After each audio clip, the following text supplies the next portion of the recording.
let's talk about getting you back on a barbell after having a baby. Postpartum considerations for returning back to Olympic weightlifting. We're going to talk specifically about the snatch in this video. There are a couple of things that we're going to be able to manipulate, modify, but also a couple things we're going to need to consider in regards to your recovery. The first one is going to be your method of delivery and if you had any perennial tearing with vaginal delivery. So, main two ways that babies come into this world: vaginal birth and C-section. If you have had a C-section, the contact point of the snatch is going to be very close to that C-section scar.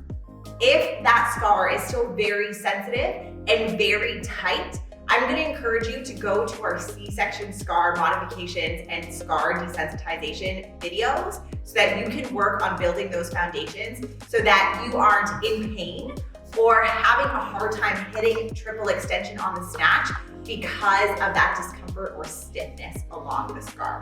That's number one. Number two is vaginal delivery is one of the bigger risk factors for any pelvic floor dysfunctions.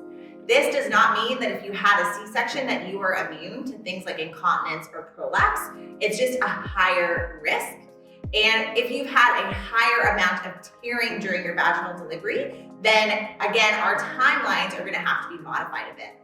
If you've had a grade 3 or 4 tear, it is going to unfortunately take you longer to be able to withstand some of those higher loads and volumes of inner abdominal pressure during your journey back to Olympic weightlifting.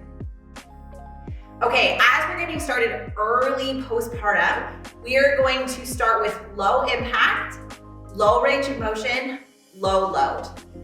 Then, as you feel comfy and comfortable, because your body did a ton of shifting during pregnancy, and you have to get some of that motor control and movement mechanic back, which is gonna take some time. It's gonna feel pretty awkward the first time you get under a barbell after having a kiddo.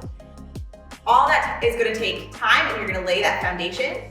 Then we're gonna increase the range of motion, start increasing the load, and start increasing the impact with different variations. So we're gonna go through in this video a lot of different variations. We're gonna be able to break them down, break down how much movement, the load, breathing manipulations, similar to what we did in our pregnancy videos. And then we're gonna start looking at different power and full clean variations and how we get you back to full snatching.